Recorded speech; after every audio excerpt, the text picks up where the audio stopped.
Hello everyone, welcome back to my channel Shri Gyan. और आज हम कवर करने वाले हैं क्लास 10th की ज्योग्राफी का 4th चैप्टर जिसका नाम है एग्रीकल्चर। तो ये इस चैप्टर का सेकंड पार्ट है। अगर आपने फर्स्ट पार्ट नहीं देखा है तो देख लीजिए। अगर आप हमारे चैनल पर नए हैं तो प्लीज़ चैनल को लाइक कीजिए, सब्सक्राइब कीजिए और अपने फ्रेंड्स के साथ शेयर करिए ताकि वो भी इस क्लास का फ्री में फ़ायदा उठा पाएँ। फर्स्ट पार्ट में हमने टाइप्स ऑफ फार्मिंग पढ़ा था जिसमें सब्सिस्टेंस फार्मिंग थी अलग अलग तरह की। ठीक है, देखिए intensive subsistence farming, commercial farming, primitive subsistence farming, ये सारे चीज़ें हमने पढ़ा था। क्रॉपिंग पैटर्न्स वगैरह पढ़े। मेजर क्रॉप्स में राइस, वेट, मिलेट्स, ये सारे हमने पढ़े थे। ओके, तो वेट और राइस, मेज और मिलेट्स ये सारे कंप्लीट हो चुके हैं। तो अब हम आज देखते हैं पल्सेस के बारे में। So let's start the chapter. तो पल्सेस को हिंदी में नॉर्मली दाल कहा जाता है। ठीक है, India is the largest producer as well as the consumer of pulses in the world. मतलब सबसे ज़्यादा दाल उगाते भी हम हैं और सबसे ज़्यादा दाल खाते भी हम हैं। ठीक है, these are the major sources of protein in vegetarian diet. अगर आप वेजिटेरियन हैं यानी मीट मछली वगैरह नहीं खाते हैं तो इन दैट केस दाल आपके लिए सबसे अच्छा है प्रोटीन की मात्रा को मेंटेन करने के लिए। Major pulses that are grown in India are, देखिए जैसे कि तूर यानी कि अरहर की दाल, उड़द की दाल, मूंग की दाल, मसूर की दाल, पीज यानी कि मटर की दाल ज़्यादा फेमस है इंडिया में। 4-5 दाल है देख लो, तूर यानी कि अरहर, उड़द, मूंग, मसूर और मटर। ठीक है, जिसे चना दाल कह सकते हो आप। Can you distinguish which of this pulses are grown in the kharif season? कौन से दाल खरीफ सीजन में होते हैं और कौन से राबी सीजन में, ये हमें देखना जरूरी है। Pulses need less moisture. Pulses को मॉइस्चर ज़्यादा नहीं चाहिए और ये लगभग सूखे इलाकों में भी हो जाते हैं। Being leguminous crops, all these crops except arhar help in restoring soil fertility by fixing nitrogen from the air। तो क्या करते हैं कि नाइट्रोजन जो कि मतलब सॉइल की फर्टिलिटी के लिए बहुत इंपॉर्टेंट होता है, उसको दाल वगैरह जो है वो रीस्टोर कर देते हैं मिट्टी में। ठीक है, these are mostly grown in rotation with other crop. मतलब एक बार कोई और क्रॉप उगाते हैं उसके बाद दाल, फिर एक और क्रॉप, फिर दाल। Major pulses producing states are, mainly कहाँ कहाँ दाल होता है? मध्य प्रदेश, राजस्थान, महाराष्ट्र, उत्तर प्रदेश और Karnataka. Food crops other than grains. तो ग्रेन्स के मतलब अनाज के अलावा और कौन कौन से फ्रूट क्रॉप्स हैं? Sugar cane. It is a tropical as well as subtropical crop. ये सब ट्रॉपिकल क्रॉप और ट्रॉपिकल क्रॉप है। It is grow well in hot and humid climate. इसको कैसा क्लाइमेट चाहिए? Hot and humid climate. Temperature कितना होना चाहिए? 21 से 27 डिग्री तक। ठीक है, एन एनुअल रेनफॉल बिटवीन 75 लगभग 75 to 100 सेंटीमीटर तक का रेनफॉल चाहिए। Irrigation is required in the region of low rainfall. अगर कहीं बारिश कम होती है तो वहाँ आपको मोटर वगैरह से पानी देना पड़ेगा, सिंचाई करनी पड़ेगी। It can be grown on a variety of soil, need manual labours. यहाँ कुछ लेबर्स की ज़रूरत पड़ती है और ये नॉर्मली हो जाते हैं अन्य इलाकों में भी। तो ये जो है ये किसकी खेती है? शुगर केन, जिसको हिंदी में क्या कहा जाता है? गन्ना। क्या कहा जाता है? गन्ना। ठीक है, गन्ने से क्या क्या बनता है? शुगर और जैगरी। जैगरी को हिंदी में कहते हैं गुड़। ठीक है, ये है ग्राउंड नट। ये देखा होगा आपने ग्राउंड नट। राजस्थान में हम लोहावट में रहते थे तो वहाँ आसपास फलौदी में काफ़ी मतलब ग्राउंड नट की खेती होती थी। तो ग्राउंड नट को आप हिंदी में मूंगफली कहते हैं, राइट। और यहीं साथ में सनफ्लावर का खेती होता है। सनफ्लावर के खेत बहुत सुंदर लगते हैं देखने में। आई होप कि आप लोगों ने देखा होगा। किस किस ने देखा है प्लीज़ एक बार कमेंट करके बताइएगा। ठीक है, ये किस चीज़ का खेत है थोड़ा कमेंट करके बताइए। ये वैसे सरसों का खेत है। किस चीज़ का खेत है? सरसों का, ठीक है। और सरसों का हम एज ए स्पाइस भी यूज करते हैं, स्पाइसेस की तरह, मतलब मसाले की तरह, और ऑयल के जैसे भी यूज करते हैं, ठीक है। तो अब यहाँ देखते हैं, sowing to harvesting, India is the second largest producer of sugar cane. तो शुगर कैन भी सेकेंड लार्जेस्ट है इंडिया, ओनली आफ्टर ब्राज़ील। सबसे ज़्यादा शुगर कैन ब्राज़ील में होता है। It is the main source of sugar, it is the main source of sugar और गुड़। मैंने बताया था ना कि गुड़ को इंग्लिश में जैगरी कहते हैं और हिंदी में गुड़। Khandsari and molasses, the major sugarcane producing states are, means sugarcane producing states are Uttar Pradesh, Maharashtra, Karnataka, Tamil Nadu, Andhra Pradesh, Telangana, Bihar, Punjab and Haryana. Oil seeds की देख लो, ऑयल सीड्स क्या क्या। In 2016 India was the second largest producer of groundnut in the world after China. तो China के बाद दूसरा सबसे बड़ा सेकेंड प्रोड्यूसर कौन हो गया? इंडिया, ठीक है। ग्राउंड नट यानी कि मूंगफली के मामले में। In rapeseed production India was the third largest producer in the world after Canada and China. तो रेप सीड के मामले में कनाडा और चाइना के बाद तीसरे स्थान पर भारत है। Different oil seeds are grown covering approximately 12% of the total crop area. Main oil seeds producing in India are, mainly तेल किस चीज़ से निकाला जाता है? ग्राउंडनट यानी कि मूंगफली, मस्टर्ड यानी कि सरसों, कोकोनट यानी कि नारियल, और सेसमो ऑयल जिसे तिल भी कहा जाता है, तिल का तेल।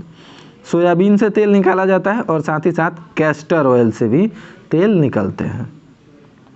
Cotton seeds, linseeds and sunflower, ठीक है।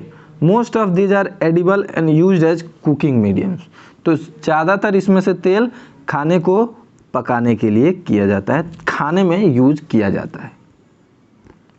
इनमें से कुछ को रॉ मटेरियल के जैसे भी यूज किया जाता है, जैसे साबुन वगैरह बनाने में, मेकअप की कॉस्मेटिक्स बनाने में, ऑइंटमेंट्स यानी कि मलहम वगैरह बनाने में यूज होता है, ठीक है। Groundnut is a kharif crop and account for लेबर half of the major oil seeds produce in the country. Gujarat was the largest producer of groundnut. याद रखिएगा, गुजरात सबसे बड़ा प्रोड्यूसर है ग्राउंडनट का, और उसके बाद राजस्थान, आंध्र प्रदेश 2016-17 के अनुसार। Linseeds and mustard oils are rabi crops. Sesame is a kharif crop in the north and rabi crop in south. तो अलग अलग जगह पर अलग अलग समय पर उगाया जाता है sesamum. Castor oil is grown both as rabi and kharif crop, ठीक है। तो कैस्टर ऑयल भी रबी और खरीफ दोनों तरीके से उगाया जाता है। अब बात करते हैं टी यानी कि चाय की। T cultivation is an example of plantation agriculture. तो टी कल्टीवेशन किस चीज़ का एग्जाम्पल है? Plantation agriculture. It is also an important beverage crop introduced in India initially by British. तो चाय के बागानों को किसने सेटअप किया था? अंग्रेजों ने, ठीक है। चाय के बागानों को ज़्यादातर अंग्रेजों ने सेट किया था। Today most of the tea plantations are owned by Indians. लेकिन आज उन चाय बागानों के मालिक हम भारतीय हैं, क्योंकि भारत हमारा है तो भारत के चाय बागान भी हमारे हैं। The T plant grows well in tropical and सब ट्रॉपिकल क्लाइमेट। तो क्लाइमेट ट्रॉपिकल एंड सब ट्रॉपिकल होना चाहिए। थोड़ा सा deep and fertile well drained soil होना चाहिए।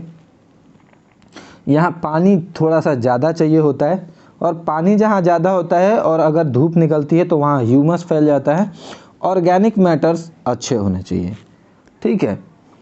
बुशेस का मतलब एक तरह से आप झाड़ कह सकते हो, क्योंकि चाय के खेती में चाय के पौधे बहुत ज़्यादा हाइट नहीं होती है, 3-3.5 फुट तक की हाइट होती है उनकी, और उनको warm and moist Frost free climate चाहिए होता है। हल्का गर्म हल्का नमी, जहाँ थोड़ा पानी की वजह से जो वेदर में नमी लग जाती है वो चाहिए। तो अगर आप भी ऐसे चाय के बागान देखना चाहते हैं तो आप डिब्रूगढ़ आ सकते हैं, हमसे मिल भी सकते हैं और साथ ही साथ चाय के बागान भी घूम सकते हैं। Climate all through the years, frequent showers, मतलब कभी कभी थोड़ी थोड़ी बरसात होती रहनी चाहिए, ठीक है, हर एक मतलब सालों भर, जिससे इनकी ग्रोथ जो है वो ज़्यादा अच्छी हो जाती है, ठीक है। T is labour intensive industry, T में बहुत ज़्यादा लेबर लगता है, ठीक है। यहाँ लेबर तो आपको ज़्यादा चाहिए, ठीक है, लेकिन उनको उनका काम आना चाहिए, काम नहीं आएगा तो फिर काम कैसे होगा। तो चीप चाहिए क्योंकि सस्ता चाहिए, क्योंकि ज़्यादा चाहिए, ज़्यादा लेबर होंगे तो ज़्यादा पैसा लगेगा। अगर इंजीनियर्स की सैलरी देने लगेंगे तो फिर आप चाय बागान मेंटेन नहीं कर पाएंगे। Tea is processed within the tea garden to restore the freshness, तो चाय के पत्तों को प्रोसेस्ड किया जाता है चाय मतलब बगीचों के आसपास ही, ताकि ताजगी बनी रहे। मेजर टी प्रोड्यूसिंग, ज़्यादातर टी कहाँ होता है, आसाम, ठीक है। दार्जिलिंग में बहुत अच्छी चाय होती है, बट सबसे ज़्यादा अच्छी चाय आसाम में भी होती है, ठीक है। एंड जलपाईगुड़ी डिस्ट्रिक्ट, ठीक है। West Bengal, Tamil Nadu and Kerala apart from this, Himachal Pradesh, Uttarakhand, Meghalaya, Andhra Pradesh, Tripura, इन सब जगहों पर अच्छी खासी चाय की खेती होती है। 2016 में India was second largest producing of T after China, तो चाइना के बाद टी सबसे ज़्यादा कौन प्रोड्यूस करता है, India. Coffee, Indian coffee is non in the world for its good quality, India की कॉफ़ी पूरे वर्ल्ड में जानी जाती है अपनी गुड क्वालिटी की वजह से। The arabica variety initially broad from Yemen is produced in the country, अभी अभी एक यमन से एक सीड्स की क्वालिटी आई है कॉफ़ी के सीड्स की, जिसका नाम है arabica. This variety is in great demand all over the world, और इस वेराइटी की बहुत ही ज़्यादा डिमांड है पूरे वर्ल्ड में। Initially it is cultivated introduced on the Baba Budan hills and even today its cultivation is confined to the Nilgiri in Karnataka, तो नीलगिरी के पहाड़ों पर भी इसकी खेती होती है, केरला तमिलनाडु में भी अच्छी खेती होती है। ये देखो कॉफ़ी के सीड्स हैं ये, इन सीड्स से क्या होता है, खेती होती है। ये देखो मटर की पौधे हैं, यहाँ पर आप कुछ और भी ढेर सारे देख सकते हो, जैसे कि ये टमाटर है, ये बैंगन है, ठीक है। यहाँ पर आप ये देखो सेव की खेत दिख रहा है, दे रहे हैं, सेव के खेत हैं, ये अनार है, ठीक है। तो ऐसे ढेर सारे खेतों के आप फोटोज़ तो आपने देखे ही होंगे, ऐसे कोई बड़ी बात नहीं है। अब देख लेते हैं हॉर्टिकल्चर। हॉर्टिकल्चर आखिर है क्या।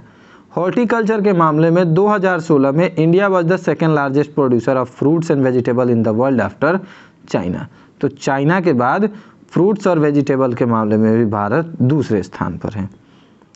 India is producer of subtropical as well as temperate fruits, तो हम कौन से फ्रूट्स उगाते हैं, temperate fruits and tropical fruits. Mangoes of Maharashtra, याद रखिएगा मैंगोज ऑफ महाराष्ट्र, और इस मैंगो का नाम क्या है, अल्फांसो। अल्फांसो आम बहुत ज़्यादा फेमस होते हैं। आंध्र प्रदेश, तेलंगाना, उत्तर प्रदेश और वेस्ट बंगाल ऑरेंजेस नागपुर के अच्छे होते हैं और चेरापूंजी के, ठीक है। बनानास ऑफ केरला, तो केरला के बनानास, मिजोरम एंड महाराष्ट्र तमिलनाडु के, साथ ही लीची and guava of Uttar Pradesh and Bihar, तो लीची के मामले में सबसे ज़्यादा फेमस स्टेट है इंडिया का वो है मुजफ्फरपुर। अमरूदों के मामले में उत्तर प्रदेश और बिहार, बनानास के मामले में केरला, वैसे बिहार का हाजीपुर भी केले के लिए बहुत प्रसिद्ध रहा है। पाइनएप्पल ऑफ मेघालय, मेघालय के pineapple, grapes of Andhra Pradesh और Telangana and Maharashtra, apple, pears and apricots and walnuts of Jammu Kashmir, तो जम्मू कश्मीर में क्या क्या होता है, सेव, pears, apricot and walnuts. Himachal Pradesh are great in demand over the year, तो इन सब इलाकों में ये सारे खेती होती है, ठीक है, बहुत ज़्यादा इंफॉर्मेटिव है वीडियो, बट बहुत ज़्यादा टेंशन लेने वाला नहीं है, इसमें समझ में ना आने वाला कोई खास चीज़ नहीं है। India is an important producer of pea, matar, cauliflower, onion, cabbage, tomato, brinjal, मतलब फूल गोभी, बंदा गोभी, पत्ता गोभी, जो भी आप कहो, तो गोभी, आलू, टमाटर, मटर, बैंगन, इन सबको अच्छा प्रोड्यूस करता है इंडिया अच्छे लेवल पे, क्योंकि हम सेकंड प्रोड्यूसर है, सेकंड हाईएस्ट प्रोड्यूसर है। नॉन फूड क्रॉप्स, जिनको हम खा नहीं सकते, it is an equatorial crop.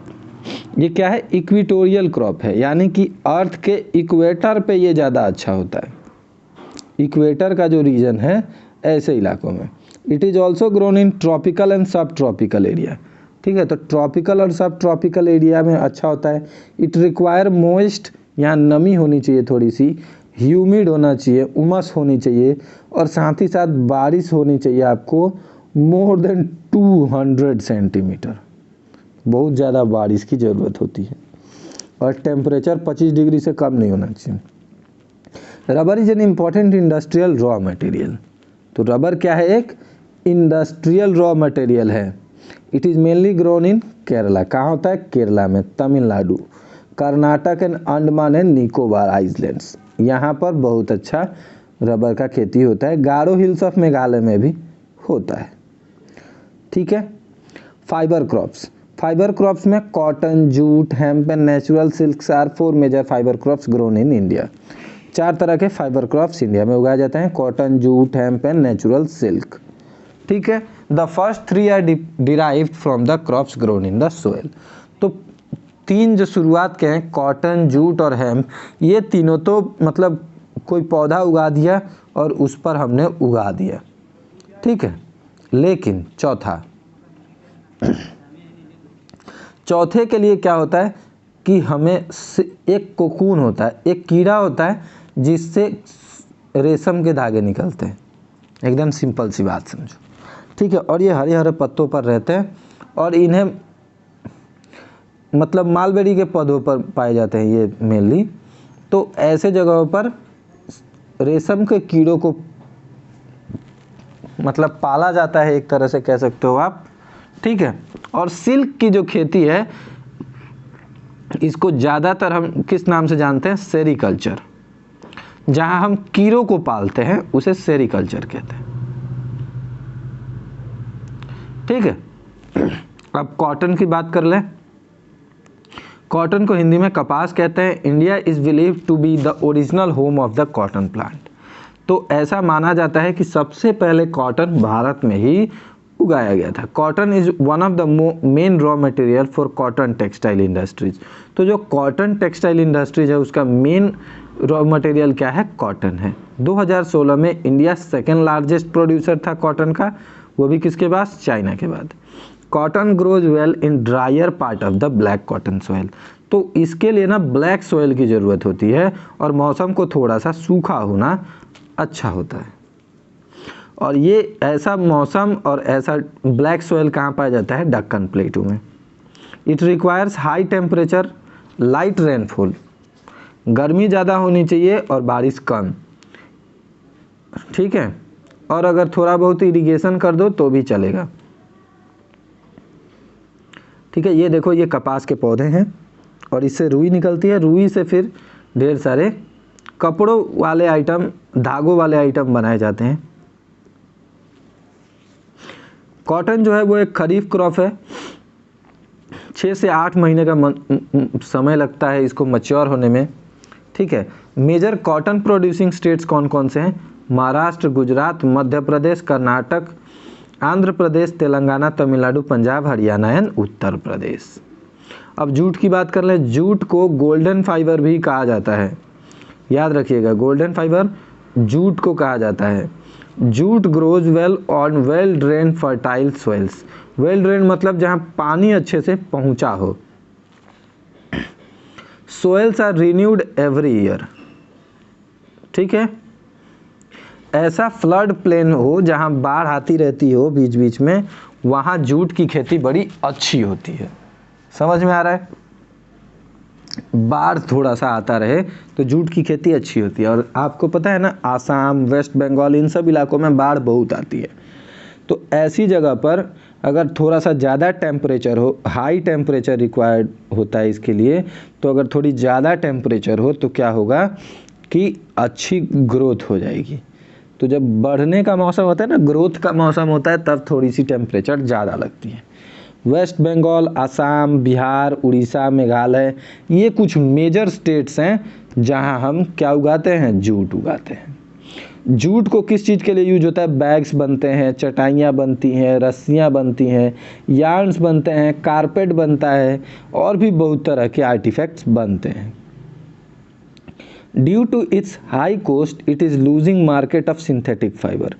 इसकी थोड़ी सी महंगी होने के कारण अब ये मार्केट से अपनी पावर पकड़ कम होती जा रही है।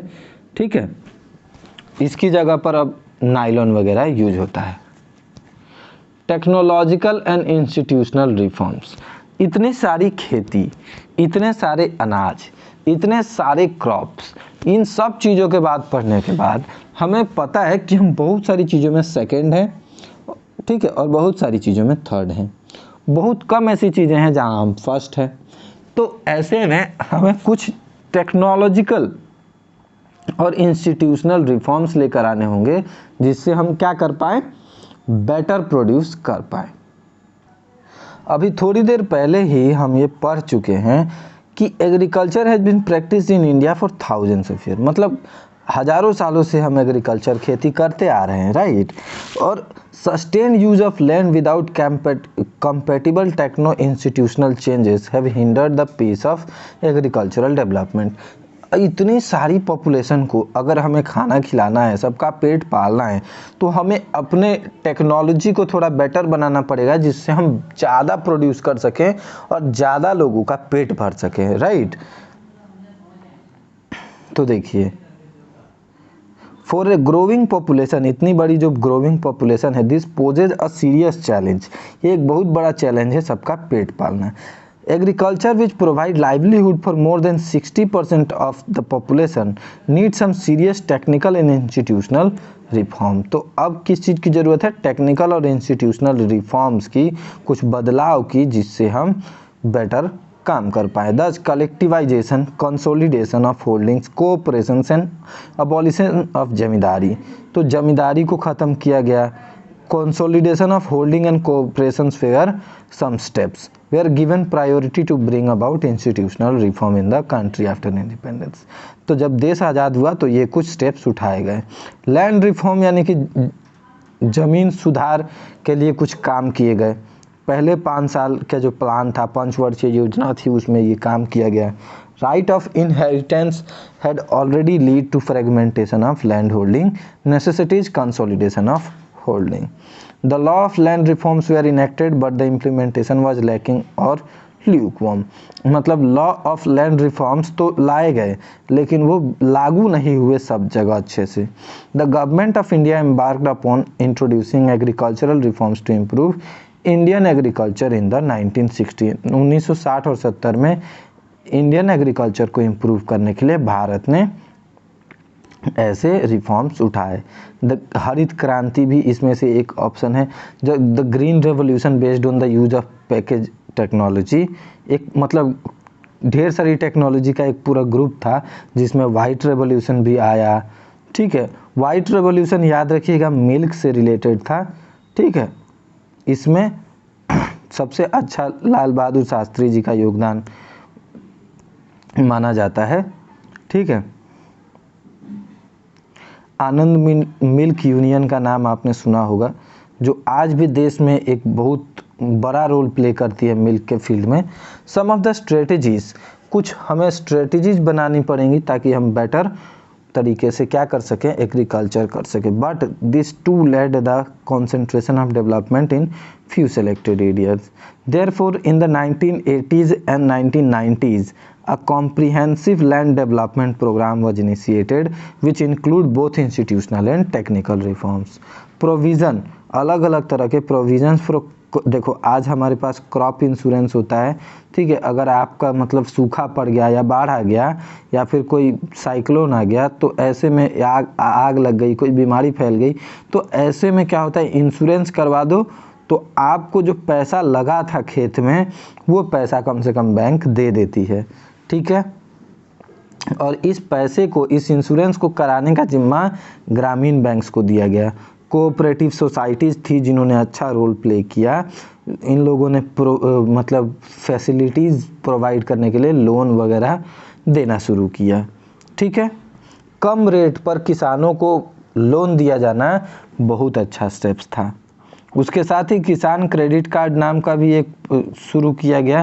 पर्सनल एक्सीडेंट इंश्योरेंस स्कीम भी शुरू किया गया। और moreover special weather bulletin से, मतलब समाचार वगैरह में आपको बताया जाता था कि आज बारिश होगी कि नहीं, आने वाले 10 दिनों में बारिश होगी कि नहीं, ये सारी चीज़ें रेडियो पर, टीवी पर सुनाई जाती है।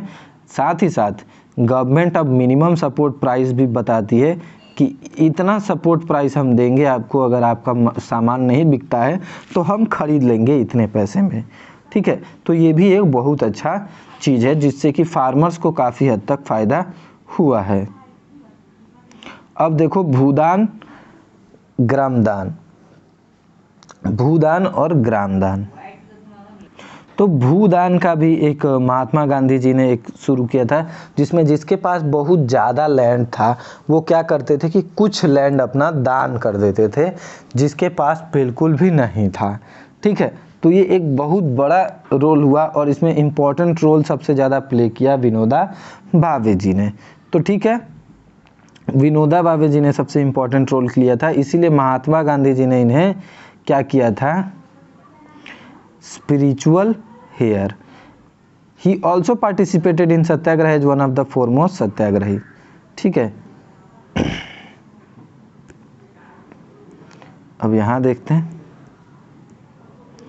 अंडरटुक पद यात्रा वगैरह में भी इन्होंने काफ़ी सपोर्ट किया था, ठीक है। देखो this Bhoodan Gramdan movement initiated by Vinoba Bhave, ठीक है, ये बहुत इंपॉर्टेंट है। Is also known as bloodless revolution. इसमें कोई मतलब खून नहीं बहा था, फिर भी ये एक तरह की क्रांति थी। इसमें बहुत सारे लोगों ने बहुत अच्छा रोल निभाया था, ठीक है। अगर हम एग्रीकल्चर का कंट्रीब्यूशन देखें कि इकोनॉमी में कितना कंट्रीब्यूशन होता है तो क्या आउटपुट होता है, तो ये देख सकते हैं। Agriculture has been the backbone of the Indian economy. आज भी इंडियन इकोनॉमी की जो मतलब मेन सोर्स है वो एग्रीकल्चर है। बैकबोन यानी कि रीढ़ की हड्डी, जिसके बिना देश नहीं चल सकता, ठीक है। देखो यहाँ लिखा है डोमेस्टिक ग्रॉस डोमेस्टिक प्रोडक्ट, जिसको आप जीडीपी कहते हो, has registered a decline trend from 1951 onward. 2010 से 11 में 52% of the total work decline हुआ। Force was employed by the farm sectors which makes more than half of the Indian population depends on agriculture and subsistence. The decline share of agriculture in GDP is a matter of serious concern। तो अगर decline होता है share में, agriculture के share में, तो क्या होगा, जीडीपी के लिए एक बहुत सोचने वाला विषय बन जाएगा। स्टेगनेशन का मतलब होता है एक ही जगह पर रुक जाना। तो अगर डिक्लाइन नहीं हुआ और रुक गया तो भी दिक्कत है, हमें तो चाहिए कि ग्रोथ हो, बढ़ता जाए, राइट। बट अगर एक ही जगह पर रुक जाए तो भी अच्छी बात नहीं है। Considering the importance of agriculture in India, the government of India made concerted effort to modernize agriculture। तो concerted efforts of modernize agriculture को बढ़ावा दिया गवर्नमेंट ने। क्या क्या किया ये देख लेते हैं। इस्टेब्लिश किया किसको, Indian council of agricultural research, ठीक है।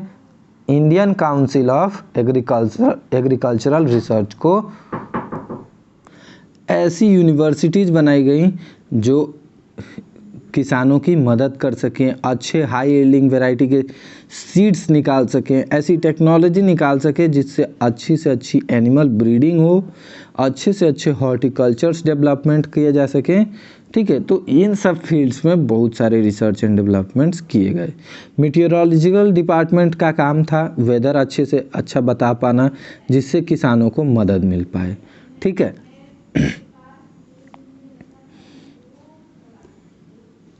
तो अलग अलग चीज़ों का अलग अलग यूज था।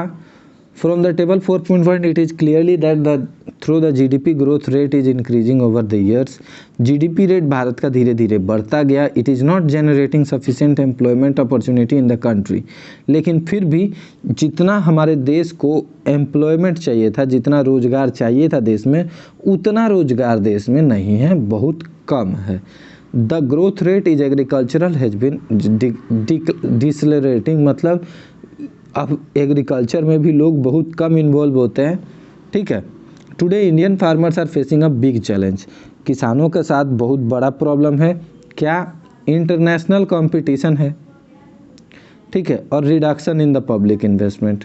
तो पब्लिक इन्वेस्ट करती नहीं है और इंटरनेशनल कंपटीशन है। अगर आपका सामान का दाम ज़्यादा है तो फट से क्या करता है, कोई भी देश कहता है हमसे खरीद लो, हम तो आपको 10 रुपये की जगह 6 रुपये में दे देंगे। तो इस वजह से दिक्कत होती है।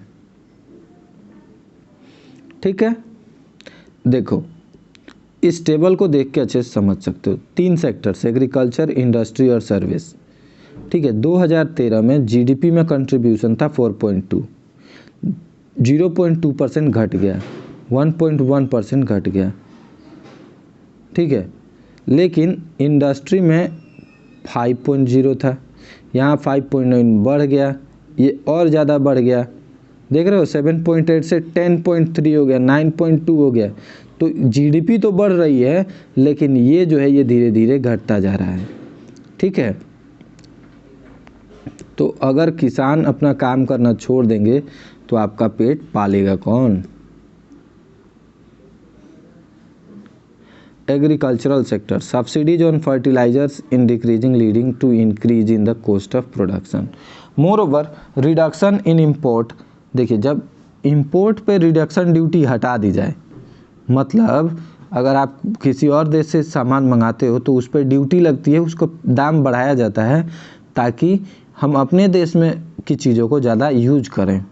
ठीक है, तो इससे क्या होगा, अगर आप रिडक्शन कर दोगे इंपोर्ट ड्यूटीज़ तो दूसरे देशों का सामान फट से आ जाएगा हमारे देश में, तो हमारे देश के जो किसानों ने उगाया है उसको भी कम दाम में बेचना पड़ेगा, तो इससे किसानों का नुकसान होगा।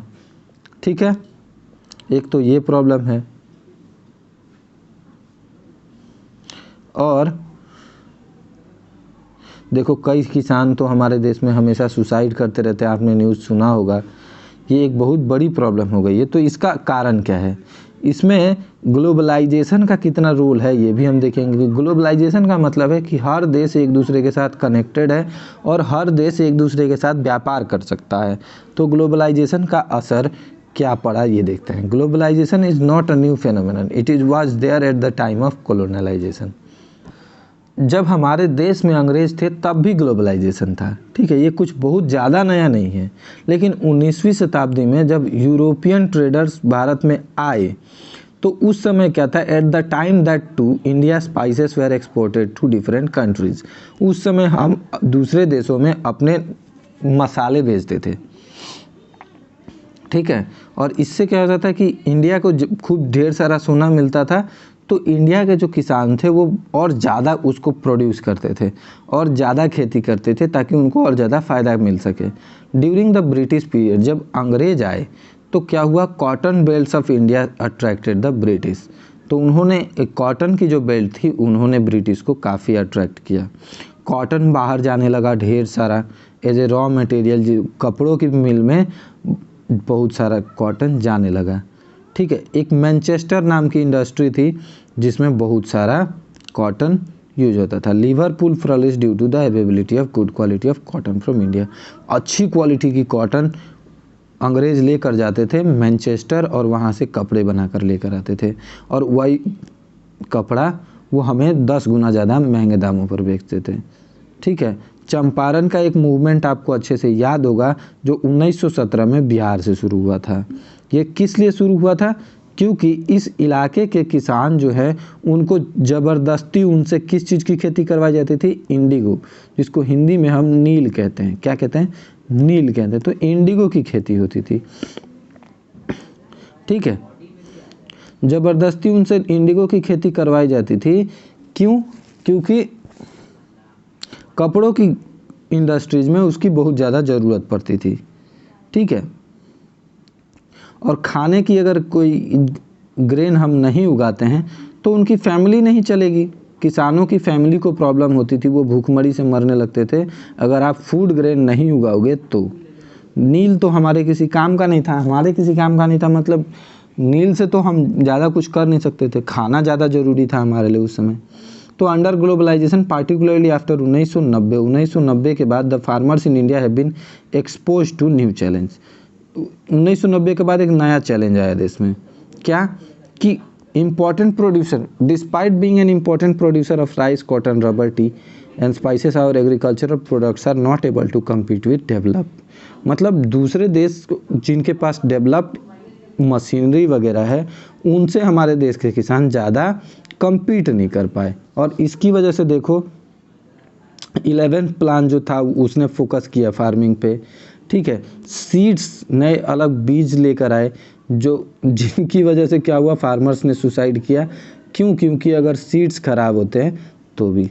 सीड्स का यहाँ तो वैसे मतलब रीजन से है कि ऐसे कौन कौन से रीजन्स थे। ठीक है। तो ये सारी चीज़ें हैं। ठीक है। Today Indian agriculture find itself at the crossroad. To make agriculture successful and profitable, proper thrust should be given to the improvement of the condition of marginal and small farmers। तो छोटे छोटे जो फार्मर्स हैं उनको ज़्यादा support देने की ज़रूरत है। ग्रीन रेवोल्यूशन को प्रॉमिस करना ज़रूरी है, उनको और थोड़ा इम्प्रूव करने की ज़रूरत है। ठीक है। Controversy, it is being alleged that it has cause land degradation. ऐसा नहीं होना चाहिए कि आपके लैंड की कंडीशन ही ख़राब हो जाए, वहाँ अगले साल कुछ उगे ही ना। क्या और ऐसा क्यों होता है? क्योंकि हम ज़रूरत से ज़्यादा किसान क्या करते हैं, केमिकल वगैरह डाल देते हैं लालच में आकर। ठीक है। कि इस साल पैदावार ज़्यादा हो जाएगी। तो ड्रायर एक्विटर्स एंड वैनिशिंग बायोडाइवर्सिटी, तो बायोडाइवर्सिटी को भी उस केमिकल की वजह से नुकसान होता है। जो चिड़िया उस पेस्टिसाइड्स के ऊपर से खाती है, जिस कीड़े को मतलब जो कीड़ा मरा है जहर खाकर, उस जहर को अगर चिड़िया खाएगी उस कीड़े को तो चिड़िया भी मरेगी। Simple. The keyword today is gene revolution. आज क्या है कीवर्ड? जीन रेवोल्यूशन, जिसे जेनेटिक इंजीनियरिंग भी कहा जाता है। जेनेटिक इंजीनियरिंग के बारे में हम आगे चल के पढ़ेंगे। ठीक है। यहाँ भी थोड़ा सा लिखा है genetic engineering is recognized as powerful supplements. तो जेनेटिक इंजीनियरिंग एक काफ़ी अच्छा और मददगार सामने आया हमारे सामने। बट जेनेटिक इंजीनियरिंग को हम थोड़ा डिटेल में थोड़ा आगे पढ़ेंगे। वैसे बहुत बड़ी चीज़ नहीं है, बस समझने की बात है। In fact organic farming is much in vogue today because it is practice without factory made chemicals. तो ऑर्गेनिक फार्मिंग का मतलब होता है कि जो फैक्ट्रीज केमिकल्स फैक्ट्री में बनी हैं उसका यूज़ नहीं करते हम, फर्टिलाइज़र के तौर पे या फिर पेस्टिसाइड्स के तौर पे यूज़ नहीं करते हम। खेतों में खाद वगैरह के लिए किस चीज़ का यूज करते हैं? गोबर वगैरह का, जो एनवायरनमेंट को बहुत कम नुकसान पहुंचाती है। ठीक है। अब देखिए, A few economists think that Indian farmers have a bleak future if they continue growing food grains on the holding that grow smaller। तो इंडिया का फ्यूचर बहुत अच्छा नहीं है अगर ऐसे ही खेती होती रही। ठीक है। And smaller as the population rises India, मतलब पॉपुलेशन इंडिया का तो बहुत ज़्यादा स्पीड में बढ़ रहा है। 833 मिलियन था 2011 में। ठीक है। Which depends upon 250 million approximate hectare of agricultural land, an average less than half a hectare पर पर्सन। तो हाफ हेक्टेयर पड़ता था एक इंसान को, और धीरे धीरे जब ये पॉपुलेशन बढ़ेगी तो ये जगह जो है और कम पड़ेगी। Indian farmers should diversify their cropping patterns from cereals to high value crops. तो अब हमें हाई वैल्यू क्रॉप्स की तरफ जाना पड़ेगा। This will increase income and Redux. हमें ऐसे अनाज उगाने पड़ेंगे जो एनवायरनमेंट को कम से कम नुकसान पहुंचाए, ज़मीन की फर्टिलिटी को बढ़ाए रखें और हमारी इनकम को भी बढ़ाएं, है ना। Because fruits, medicinal herbs, flowers, vegetables, biodiesel crops like jatropha and jojoba, ये सब बहुत कम पानी में भी अच्छे उगते हैं, ठीक है। चावल और शुगर के इनकी कंपैरिजन में इनको बहुत कम तेल मतलब पानी देना होता है और फिर भी ये बहुत अच्छे से उग जाते हैं, ठीक है। और इनकी अच्छी प्राइस भी मिल जाती है। तो इस वजह से काफ़ी फ़ायदा होता है किसानों को अगर वो इस तरफ शिफ्ट करते हैं, कुछ नया करते हैं तो, ठीक है। आई होप कि आपको अच्छे से समझ में आया होगा। क्वेश्चंस ज़रूर कोशिश कीजिएगा। अगर आपको क्वेश्चंस नहीं कंप्लीट कर पाते हैं तो हमें कमेंट कर दीजिएगा कि ये क्वेश्चन हमें ज़्यादा डिफ़िकल्ट लगा, हम आपको आंसर कमेंट कर देंगे। मिलते हैं आपसे नेक्स्ट चैप्टर में, तब तक के लिए have a great day, keep studying, keep growing. और अगर आपको वीडियो अच्छी लगी हो तो प्लीज़ लाइक कर दो, अपने फ्रेंड्स के साथ शेयर कर दो। मिलते हैं आपसे नेक्स्ट चैप्टर में।